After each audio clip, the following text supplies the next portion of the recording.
I was just daydreaming about our next segment with Dr. Brain. Take a look.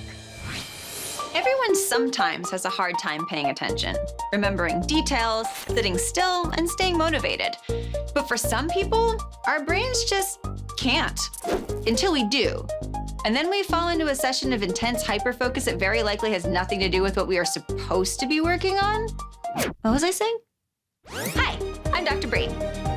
Okay, my name is actually Crystal Dilworth, but I have a PhD in neuroscience, so it's easier to just call me Dr. Brain. So, I'm Dr. Brain!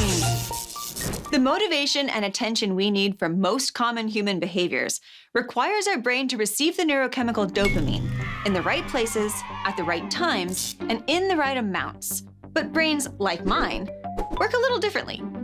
I have what's called ADHD, Attention Deficit Hyperactivity Disorder. Some types of ADHD people are restless, have a lot of energy, and are always moving around. They represent the hyperactivity part, the H in ADHD. So what does this have to do with dopamine? Well, it turns out that what we call attention deficit hyperactivity disorder isn't so much about a lack of attention, but a lack of motivation. And motivation in the brain is regulated by treats. No, dopamine. It's regulated by dopamine. Dopamine is the pleasure molecule, the reward our brain gives us to motivate us towards certain behaviors and actions. It's the chemical that makes us say, I want more of that. For a variety of reasons, ADHD brains don't have the same ability to respond to dopamine compared to typical brains, especially in the regions of our cortex involved in attention, stimulus processing, and impulse control. One of my favorite things about having ADHD is that I can listen to multiple conversations at the same time.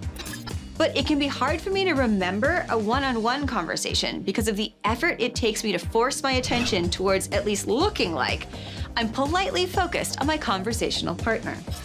Focus on what they're saying. Don't forget to remember their name. Maintain eye contact to show that you're paying attention. Wait, what did they just say? You've lost track of the conversation. Nod your head even though you didn't hear them. Shoot, what's their name?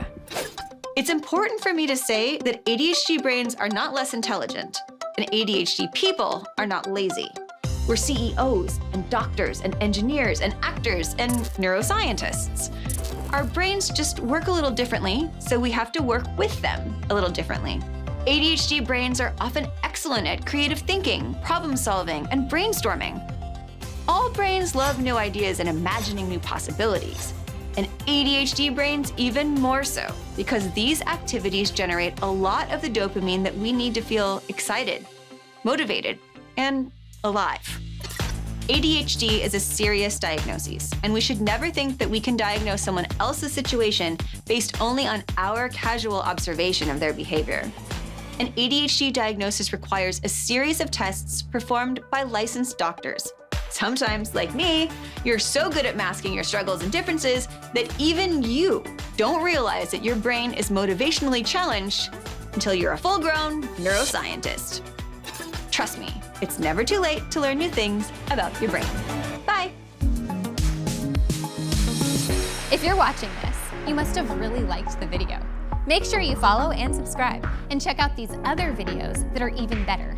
No, really. I've seen this one over 100 times.